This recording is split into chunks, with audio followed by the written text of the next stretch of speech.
네, 안녕하세요. 또 한번 강대상에 한번 올라와 봤습니다. 어떤 느낌인가? 두 번째 강의 시작할 텐데요. 강의 들을 준비 되셨나요? 여러분들은 돌봄을 잘 하고 계시나요? 돌봄? 어, 네, 네. 돌봄이 가장 필요한 것이 어딜까요?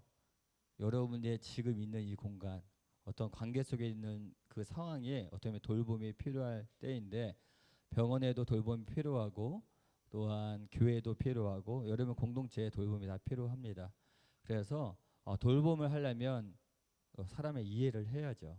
어디 사람이 어떤 분인지 또 그런 부분에 대해서 오늘 특별하게 안양생 간호부장님 또 강의를 준비하셨는데 여러분 큰 박수와 함께 환영했으면 좋겠습니다. 안양생 간호부장님 우미화 간호부장님 소개하겠습니다.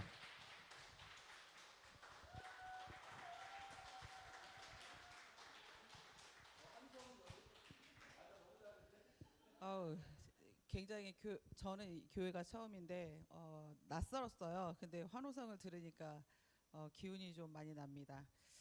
저는 안양샘병원 간호부장 우미화라고 합니다. 뭐 아시겠지만, 네, 아시겠지만 지샘병원에서 올 1월까지 근무하고 2월에 이제 안양샘에 왔고 안양샘으로 입사해서 지샘병원 그래서 지샘에서 한 7년, 8년 있다가 이제 다시 안양샘으로 오게 되었는데요. 아, 어딜 가든 어, 적응하는 건 정말 어려운 것 같습니다. 제가 이 사람 돌봄의 이해라는 강의를 또 이렇게 갑자기 맡았을 때도 적응이 사실 잘 되지 않았고 또 이제 전체 강의 이 커리큘럼 중에서 그 간호사로서 이 돌봄이라는 걸 어떻게 강의를 좀 해야 될지 고민도 되게 많았고 해마다 그냥 같은 걸로 하면 좋겠지만 어, 생각이 바뀌다 보니 사실 저도 간호사로서 돌봄을 어떻게 수행하고 있는지 좀 반성하는 계기도 많이 됩니다. 그래서 어려운 내용은 아니고요. 지금 이제 앞서서 우리 강의를 해주셨는데 스트레스가 늘고 항상성을 유지하지 못하고 면역력이 떨어지고 이랬을 때 돌봄을 받게 되죠. 그런데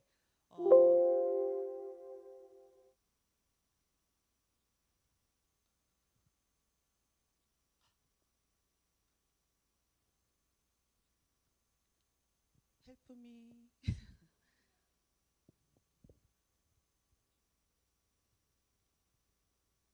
헬프미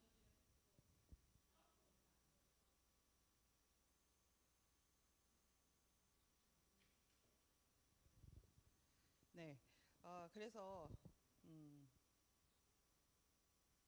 아주 좋은 교회에서 강의를 하게 돼서 반갑습니다. 요거 첫 번째 거가 맞을까요? 안 먹는 것 같은데.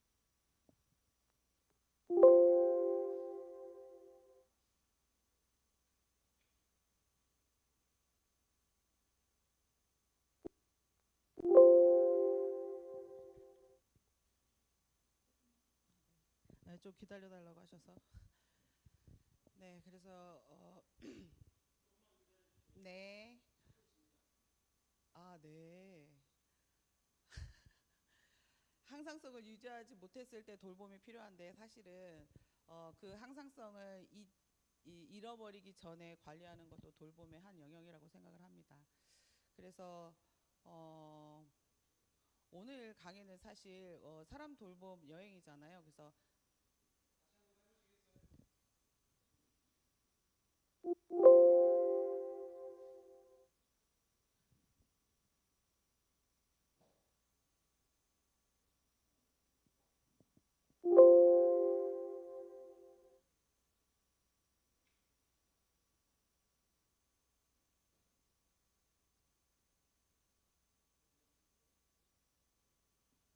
위에 거 화살표.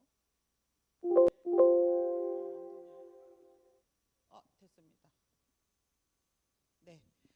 그래서 항상성을 잃기 전에도 돌봄이 필요하다 하는 말씀을 드리는데 이렇게 좀 오래 걸렸고요. 그래서 이제 사람 돌봄 여행 중에 이번 이 전인치유 아카데미에서는 본인 자신에 대한 돌봄도 굉장히 중요하다고 좀 강조를 하고, 이번 아카데미에서는 그 부분도 좀 이렇게 주제로 삼았던 것 같습니다. 그래서 저도 이제 사실은 요 돌봄에 대해서 강의를 하다 보니까 가장 중요한 것은 자기 자신에 대한 돌봄이 제일 중요하더라고요. 그래서 먼저 질문을 해보고 싶은데요. 요즘 선생님들이 가장 듣고 싶은 말이 뭘까요?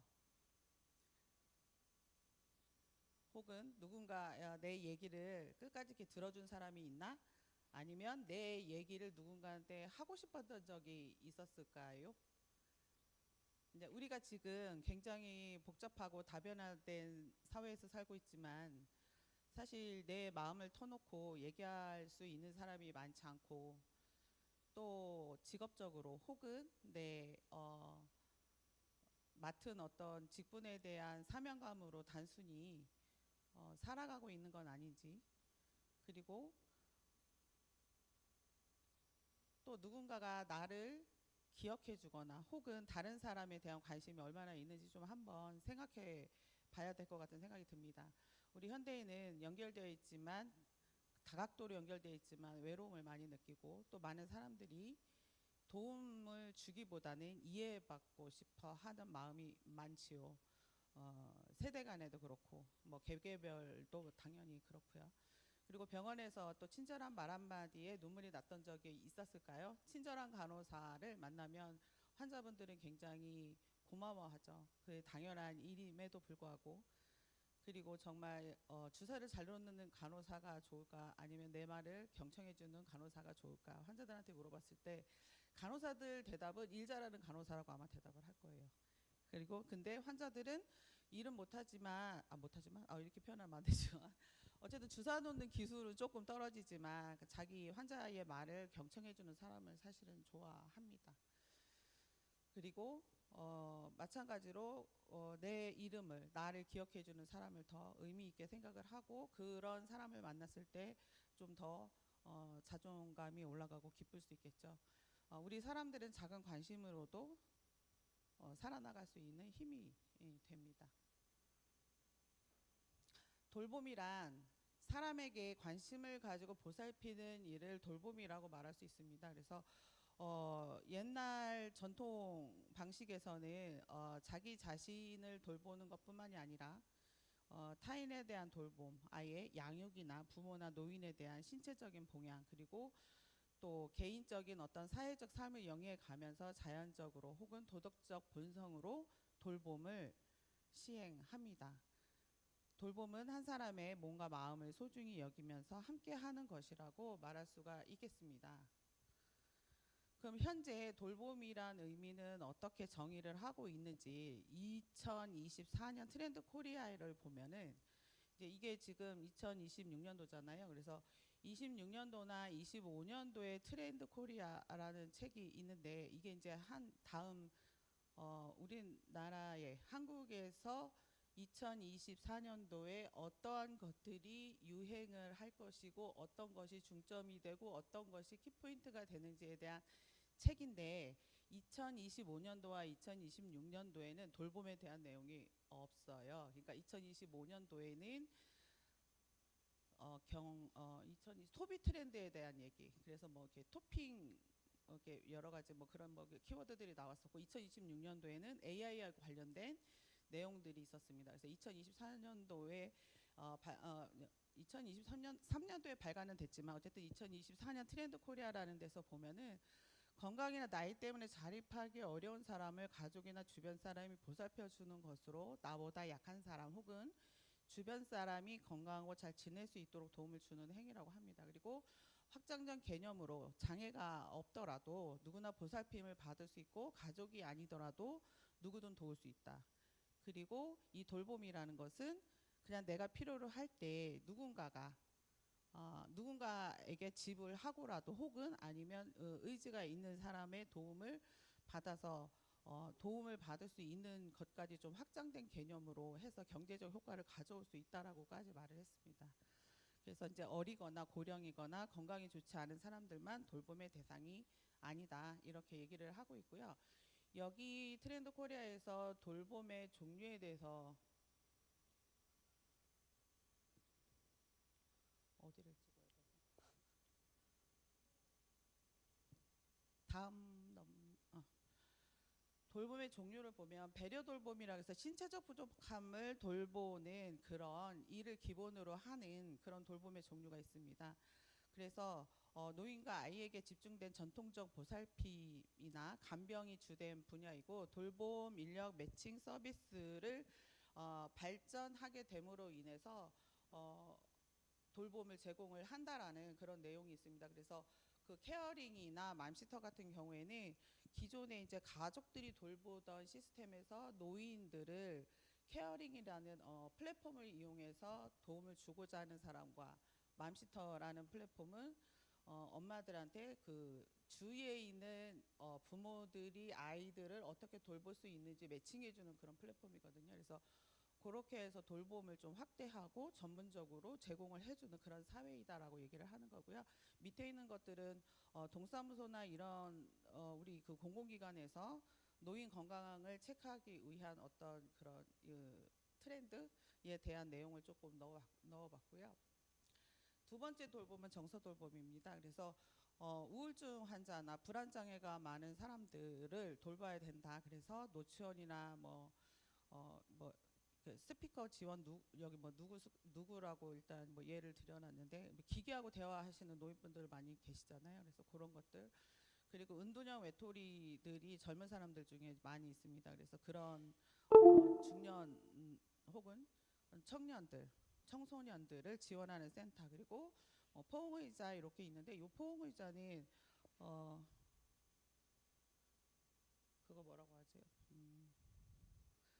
불안정한 아이들한테 이렇게 이 의자에 앉아서 이렇게 뭐 이렇게 공기를 이렇게 넣어줘서 자기를 이렇게 안아주는 느낌을 가지게 한 상태에서 뭔가 학습이나 놀이들을 진행하는 그런 의자라고 하는데 우리나라에서 이렇게까지 뭐 이렇게 활용되는 것 같지는 않아요. 그런데 어쨌든 정서적인 돌봄을 이런 방법으로도 하고 있다라는 것 소개하고 있습니다. 그리고 관계 돌봄입니다. 보통 사람들의 일상도 돌봄의 대상으로 보편화를 했죠. 그래서 지역 내에 1인 가구를 구성하고 있는 사람들에게 전월세 안심 계약 제도를 도움을 준다든지 아니면 뭐 서로 이게 아까 얘기했던 맘시터 같은 케어링을 같이 도와준다든지 통해서 도와준다든지 그리고 지역사회 발주소 혹은 그 CU 편의점에서 그 어린아이들 길을 잃었을 때나 귀가 다 위험한 경우 그곳에서 도움을 요청하면 도움을 줄 수 있는 그런 시스템들이 개발되어 있었다라고 책에서 소개를 하고 있습니다. 우리 병원하고 가까운 펌케어에서도 이 돌봄에 대한 관심들이 굉장히 많고 그것들에 대해서 그것들이 필요한 고객들에게 지원을 해주는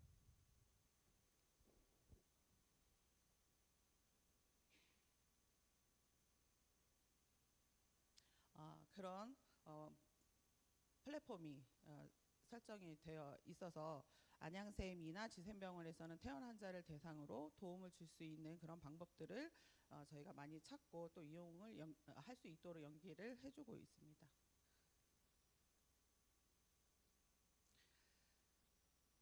우리가 매일 만나는 사람들은 어떤 사람들인가요? 위기에 빠진 사람들 그리고 희망이 없고 또 우울하고 좌절 속에서 고립된 사람들 그리고 아무도 나를 이해하지 못한 채 혼자 버려졌다 또는 차라리 죽는 게 낫겠다 뭐 이렇게 생각하는 사람도 있을 수 있습니다. 그리고 부정적인 생각 속에서 일상생활을 하지 못하는 사람들도 있을 수 있습니다. 그리고 제가 이제 안양병원에 이제 올해 오면서 그 전에 이제 10여 년 전, 15년 뭐 그때 이제 입사한 간호사들을 이제 10년 만에 만나서 얘기를 하는데 그때는 되게 젊었을 때잖아요. 그동안은 이제 아기를 놓고 가정을 이루면서 살고 있어요. 근데 저는 옛날 그 이미지나 그 생활 방식만 그 간호사를 보면 생각을 하는데 그 10여 년이 흐른 시간 동안 우리 간호사들은 가정을 이루고 아기를 낳고 키우면서 정말 많은 일들을 겪었더라고요. 그래서 이게 정말 누구나 정말 제가 이제 지셉에서 안양샘을 바라볼 때는 저 친구들은 참 가정 이루고 참 행복하게 잘 사네 이렇게 생각을 했는데 와서 얘기를 들어보니 어려움도 많았고 그걸 또 이겨내기 위해서 부단한 노력을 많이 했었더라고요. 그래서 우리가 지금 겉으로 이제 지금 제가 이 그 네모 박스 안에서 이제 표현된 그런 생각들을 가지고 있는 사람들은 다른 사람을 볼 때 아마 그렇게 느껴질 거예요. 다른 사람들은 다 행복한데 나는 왜 불행하지? 왜 나한테만 불행이 있는 거지? 이렇게 생각하는 사람들이 일상에서도 많이 있다라는 거죠.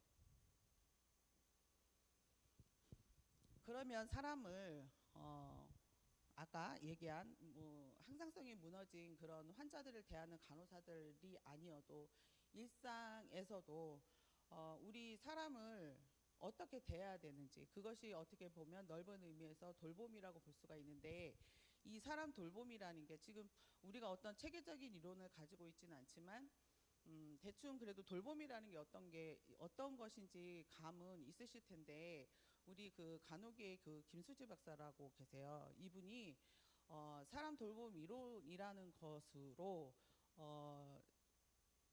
이제 그 이론을 이제 정립을 했는데 세계에서 최초로 정립을 하신 거고 이거에 대한 연구를 진행을 하셨습니다. 그래서 이분은 크리스찬으로서 이제 그 돌아가신 지가 지금 몇 년 안 되는데 예수님처럼 낮고 천하고 병든 자를 간호하며 살겠다라고 생각을 하셨으면서 정신질환자들이 있는 지역사회 보건, 정신보건 간호사였어요.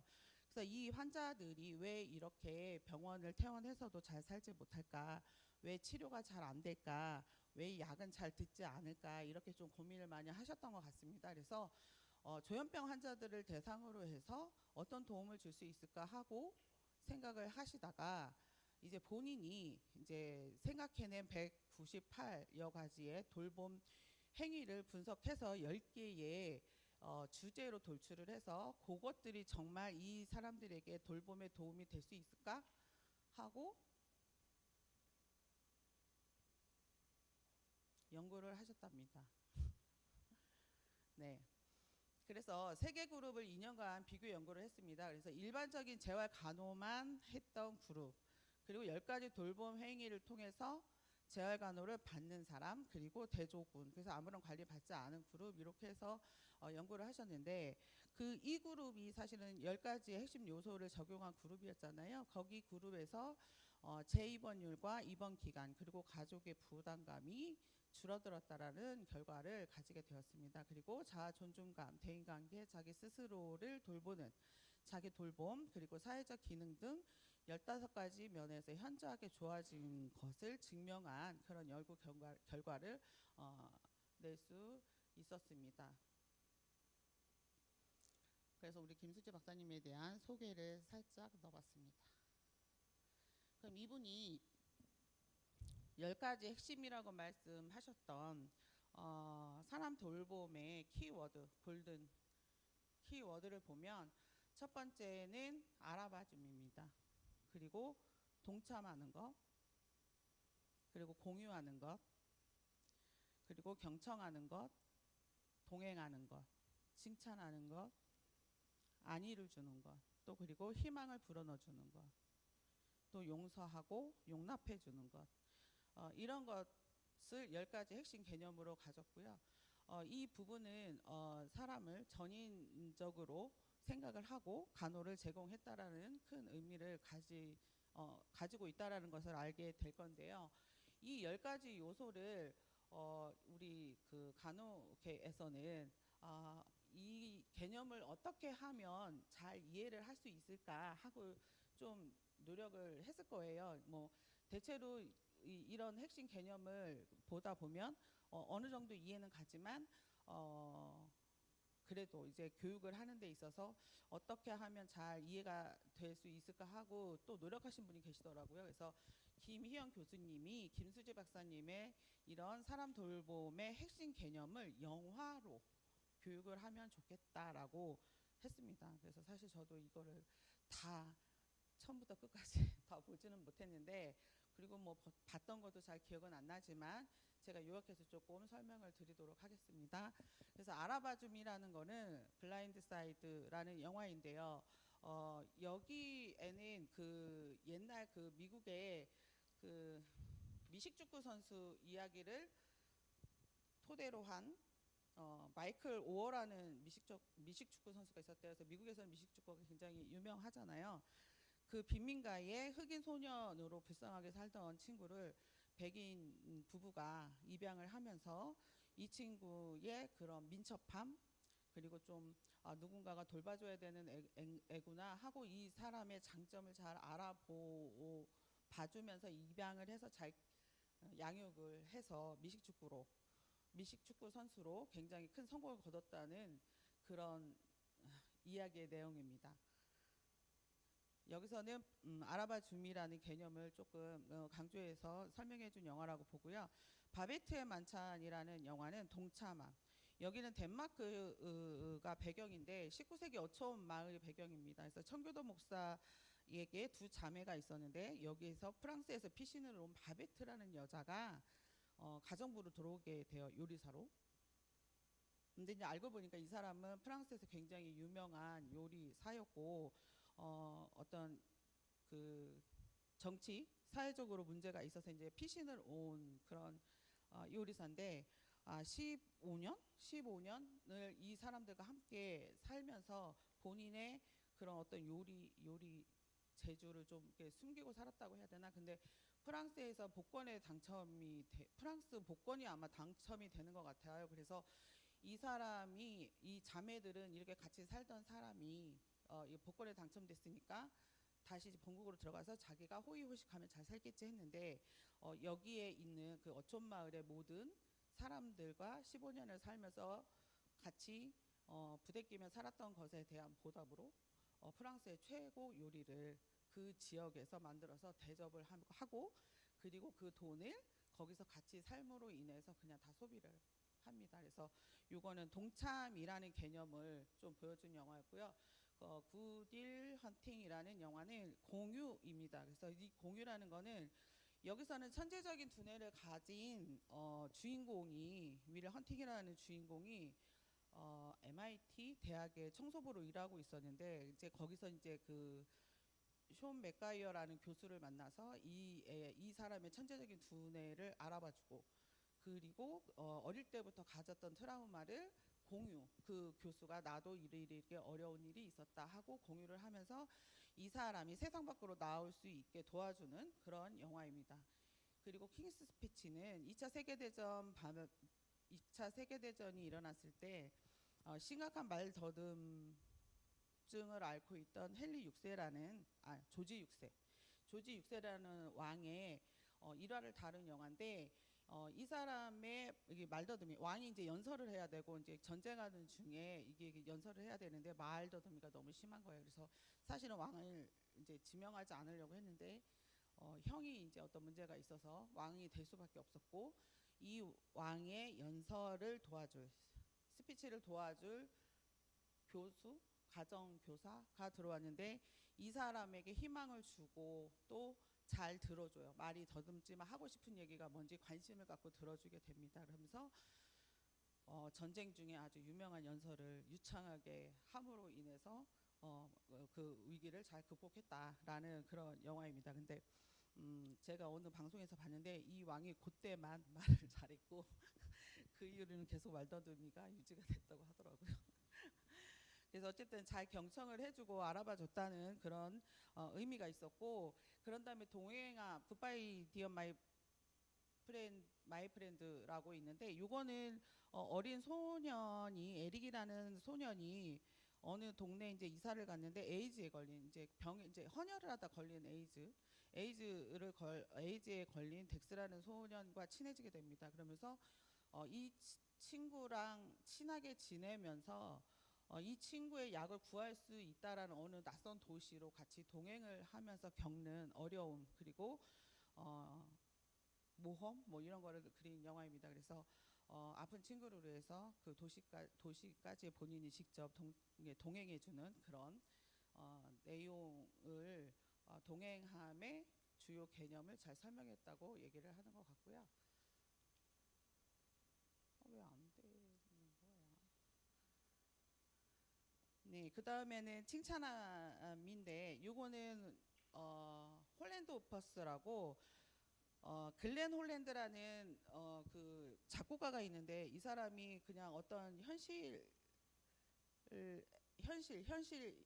세계에서 삶을 살아가는 과정에서 본인이 음악을 도저히 유지할 수 없는 작곡가로서의 활동을 유지할 수 없는 그런 상황이 됩니다. 그래서 이제 모든 걸 포기하고 교사로서 이제 음악 교사로서 취직을 하게 되었는데 그곳에서 30년 동안 아이들을 가르치면서 굉장히 좀 이렇게 재능이 없거나 못하는 친구들에게도 굉장히 이게 실력이 는 거에 대해서 칭찬을 해주고 이러면서 30년 만에 정년퇴임을 하는데 그 제자들이 와서 졸업 연주회를 아주 훌륭히 해줬다라는 그런 영화이고 패치 아담스 같은 경우는 이거는 뭐 실존 인물이었다고 하는데 헌터라는 주인공이 어렸을 때 환경이 굉장히 불우했어요. 근데 의사가 돼서 환자를 돌보는데 질병뿐만이 아니라 사람을 치료해야 된다라고 해서 어린 그 소아 환자들한테 굉장히 친근감을 주기 위해서 굉장히 개그스럽고 코믹스러운 분장을 하고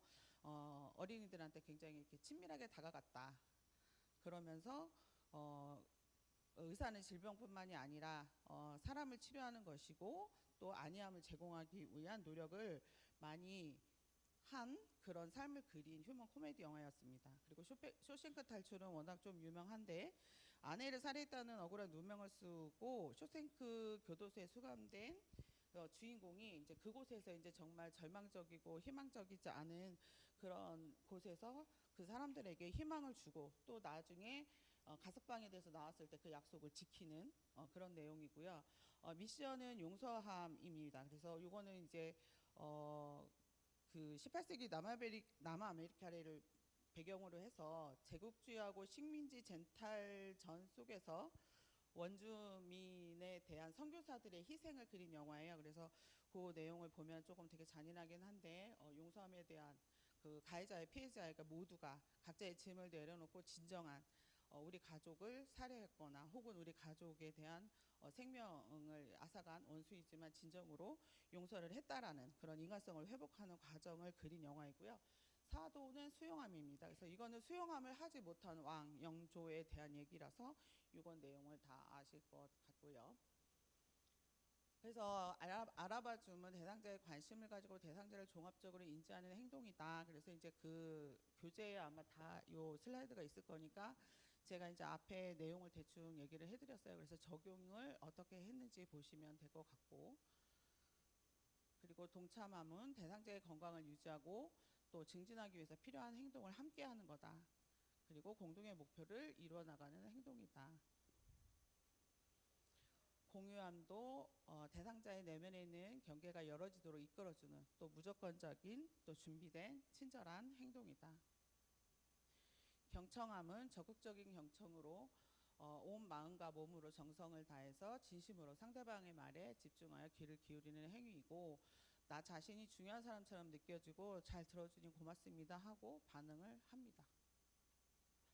동행함은 사람을 외롭지 않고 또 불안하게 하지 않고 또 나를 지켜봐 주니까 흔들리지 않는다. 나 자신과 함께 해줄 것이라는 믿음이 생기는 그런 핵심 개념입니다. 그리고 칭찬해 줌은 상대방의 장점과 잘한 것을 찾아내서 인정해 주거나 확인시켜 주는 것. 그러므로 인해서 부정적인 사고나 내 자신에 대해서 비관하던 생각들을 개선해 주는, 그래서 살맛이 나고 나를 칭찬해 주는 상대방을 또 칭찬해 주는 그런 또 순환고리가 생기게 되죠.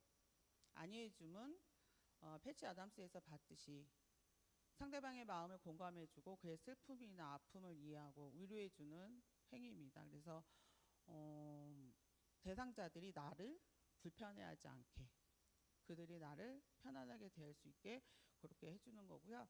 나를 믿어주니 큰 위로가 되고 막혔던 마음이 풀리고 염려가 사라진다. 이렇게 표현을 한다고 합니다. 희망 불어넣음은 상대방에게 에너지 또는 힘의 원천이 될 수 있는 것들을 정성을 다해 힘껏 불어주는 행위입니다. 그래서 어려운 일을 잘 헤쳐나갈 수 있게 해주고 문제로 인해서 막혔던 감각들이 터지고 숨통이 트이는 것 같아요 라고 표현을 합니다. 그리고 새로운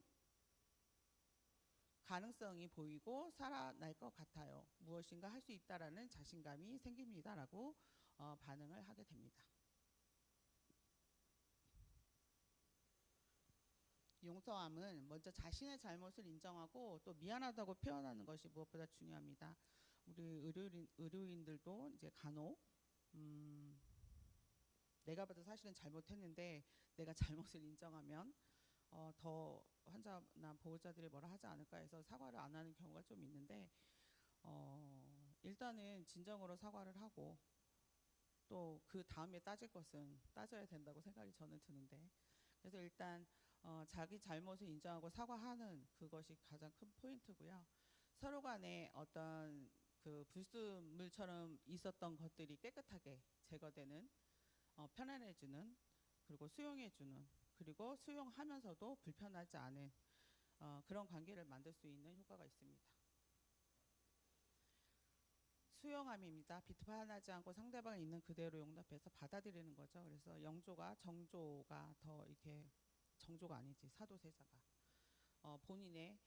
본인이 원하는 그런 기대나 성과 성취에 도달하지 못하는 모습을 보고 결국에는 이제 그렇게 이제 뒤주에 가두는 그런 행동까지 하게 되죠. 그래서 그렇게 하면 안 된다라는 영화 유일한 10번째 영화입니다. 그러면 의료 현장에서 실제 우리는 어떻게 적용을 할 수 있을까요? 환자 경험 중심 그리고 돌봄. 환자는 작은 태도를 기억을 합니다. 그래서 이름을 불러주거나 눈을 맞춰주는 사람 그리고 설명을 해준 사람 또 기다려주는 사람들을 기억을 하게 되죠. 그리고 수술 전에는 그 불안해하는 마음을 이해해주는 말 표현 그리고 공감을 해주는 표현의 말이 중요합니다. 그리고 보호자에게도 설명을 하고 또 똑같이 공감을 해주고 환자를 보는데 많이 힘들다는 그런 그 보호자의 입장에서도 공감, 인정을 해주고 경청을 해주는 것이 중요합니다.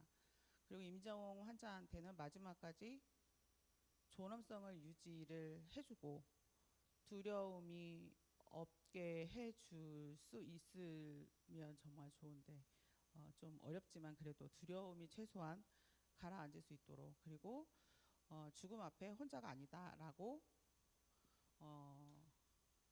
확신을 믿음을 주는 것이 좀 중요할 것 같습니다. 그러면 우리 돌봄자는 여기서 이제 저는 이제 간호사로서 간호사로 적용을 하기도 하지만 돌봄자라는 것은 이제 제가 아까 앞에서 말씀드렸던 여러 가지 유형에서 돌봄자가 될 수 있죠.